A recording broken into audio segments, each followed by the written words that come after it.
মিনহা খালাকনাকুম ওয়া ফীহা নুঈদুকুম ওয়া মিনহা নুখরিজুকুম তারাতান উখরা।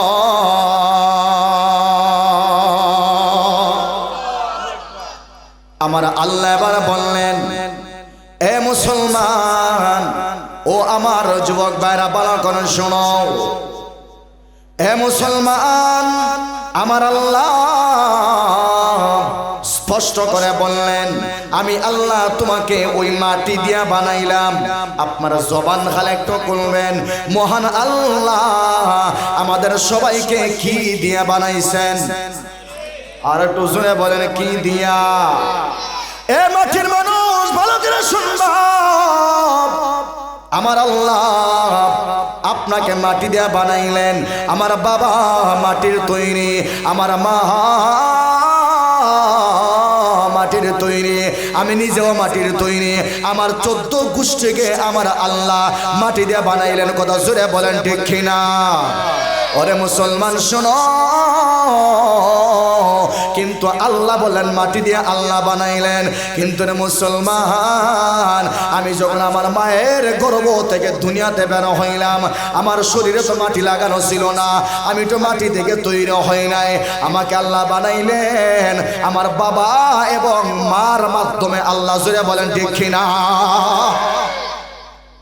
আল্লাহ বলছেন আমাকে মাটি দিয়ে বানাইলেন, কিন্তু আমরা চোখে দেখলাম, আমি তোমার গর্ভ থেকে বের হইলাম, মাটি ফাটল দিয়া আল্লাহ আমাকে বের করে নাই, মাটির পাতিল থেকে আল্লাহ আমার বের করে নাই, মাটি লাগাইয়া আল্লাহ আমাকে বের করে নাই। আমাকে মহান আল্লাহ আমাকে মায়ের গর্ভ থেকে বের করছেন। সুবহানাল্লাহ। এখন বুঝবো আমরা কেমনে? আমার শরীর কাটলে তো রক্ত বের হবে, মাটি বের হবে না। আমাকে গোশত বানাইলে কাটলে আমার শরীর থেকে মাটি বের হবে না, শুধু গোশত বের হবে, রক্ত বের হবে। কথা শুনে বলেন ঠিক কিনা? মুফাসসিরে কেরাম ওই অংশের ব্যাখ্যা করলেন, ওরে বান্দা শোনো, আমার আল্লাহ যে বললেন তোরে মাটি দিয়ে বানাইলাম, এই কথার উপরে তোর সন্দেহ তৈরি হতে পারে রে বান্দা। তাহলে বান্দা শোন, তুই যে খানাটা খাও, এই যে বয়ান করার পরে আমি খানা খাইয়া যাইমু, ভাত খাইমু, গরুর গোশত, খাসির গোশত, দেশি মুরগ আছে না নাই? কথা জোরে হয় না? আচ্ছা আপনারাই কেন বলা খাইতামই নাই, খাওয়া বাদ হয়ে দিলাম, তখন জোরে হইবানি? কথা হইল না, আমি তো হইলাম খাইতাম না, এখন জোরে হইন খাইমনি, আপনারা খাইবানি। আপনাদের কাছে আমার প্রশ্ন হলো, ভাত কি তৈরি হয় জমিনে নাকি আসমানে? ধান থেকে তৈরি হয় চাল, চাল থেকে তৈরি হয় ভাত। এক নাম্বার হলো ধান, ওই ধানটা কি জমিনে তৈরি হয় নাকি আসমানে তৈরি হয়? আর একটু জোরে হোক। ধান তৈরি হয় জমিনে, ওই ধান থেকে আল্লাহ চাল বানায়, ওই চাল থেকে আল্লাহ ভাত বানায়। ওই ভাতটা আমরা পানি দিয়া রান্নার মাধ্যমে আমরা পেটের ভিতরে দেই, এরপরে মাছ ভান্ডার ঠান্ডা হয়। কথা জোরে এখন ঠিক কিনা? ওরে বান্দা শোনো,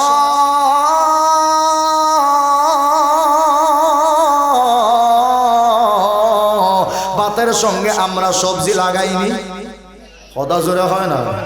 ভাতের সঙ্গে আমরা মাছ লাগাই, ভাতের সঙ্গে আমরা সবজি মাখাই। বেগুন বলেন, টমেটো বলেন, লম্বা গুল্লু অথবা আলু অথবা শিম বলেন, লুব্বাউরি বলেন, যত শাক সবজি আছে, যত ফল ফসলাদি আছে, আঙ্গুর বলেন, আপেল বলেন, মালটা বলেন, সব কি তৈরি হয় জমিনে নাকি আসমানে? আর একটু আসতে হয়, সব তৈরি হয় জমিনে।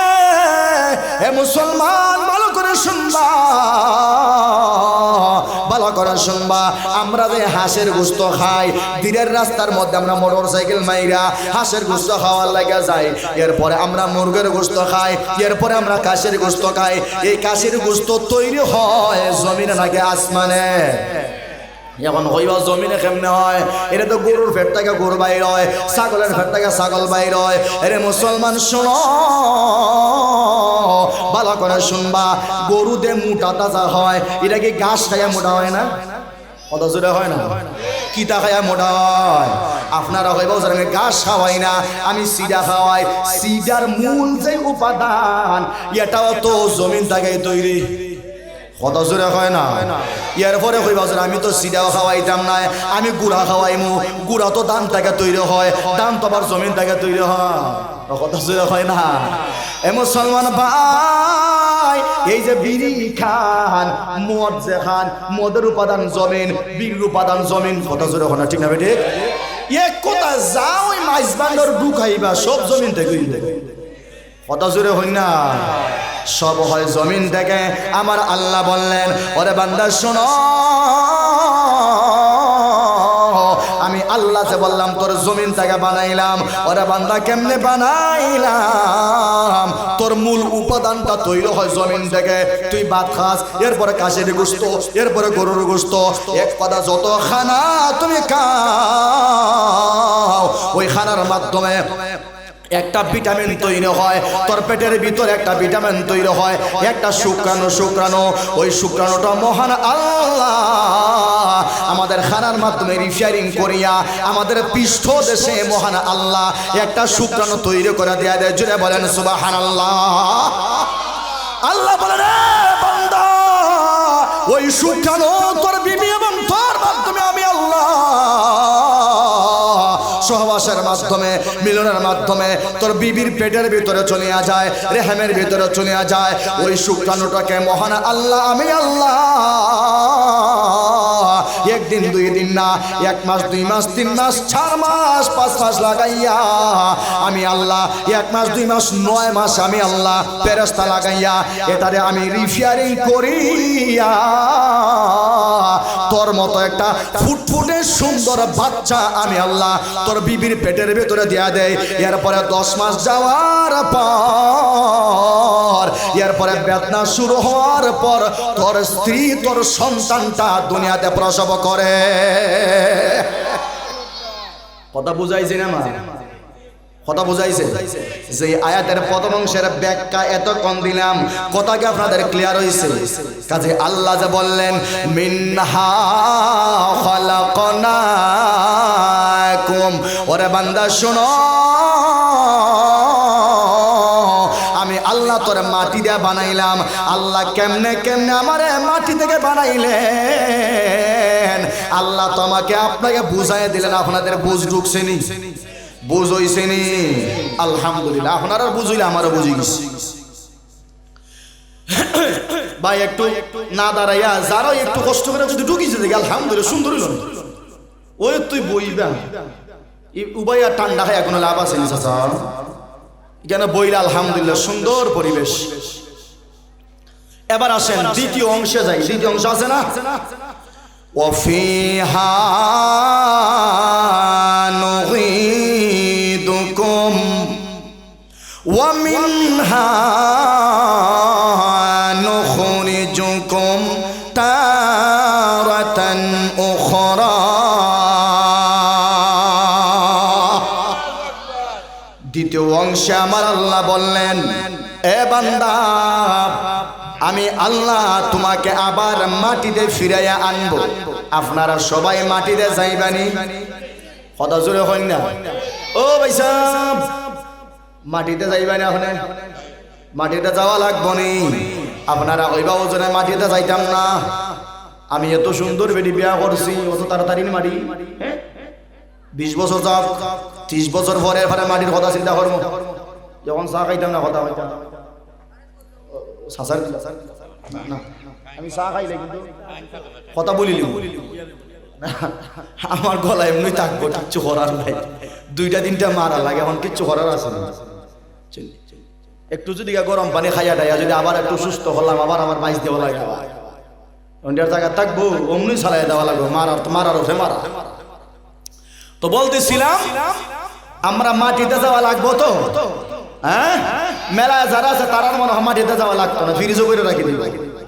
হ্যাঁ না রে ভাই, এই কবরে তোমাকে যাইতেই হবে। তোমার 14 গোষ্ঠী গেছে, এমনকি অতীতে যারা গেছে তারাও গেছে, বর্তমানে যারা তোমার সামনে আসবে তারাও যাওয়া লাগবো। কেউ এই দুনিয়া থাকতে পারবে না। এই দুনিয়াটা থাকার জায়গা না, এটা কষ্টের জায়গা। এখানে যে বেশি কষ্ট করতে পারবে সে পরকালে তত বেশি আরাম এবং শান্তি করতে পারবে। সুবহানাল্লাহ। এটা হলো কবর।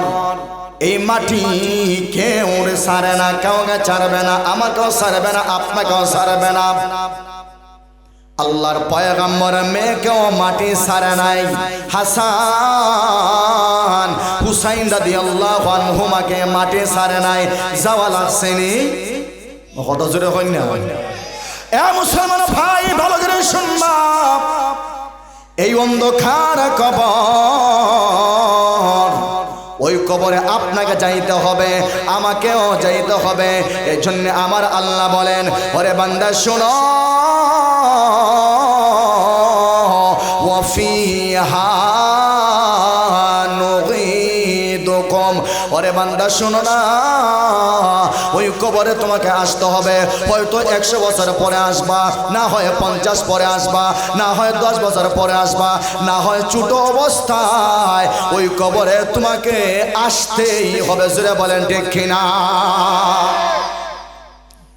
এবার একটা ভালো করে কথা শুনবেন, আপনি কোন জায়গায় মারা যাবেন এটা কি আপনারা জানেন? কথা জোরে হন। আমি কোন জায়গায় মারা যাব এটা আমার জানা নাই। আমি কোন হালতে মারা যাব এটাও আমার জানা নাই। কোন জায়গায় আমার মরণ হয়, কোন হালতে আমার মরণ হয়, কোন অবস্থায় আমার মরণ হয়, আজরাইল আমাকে বেঈমান বানাইয়া মারবে নাকি নাক্কার অবস্থায় আমাকে মারবে, এটা জানে একমাত্র কে? আর একটু জোরে বলেন কে?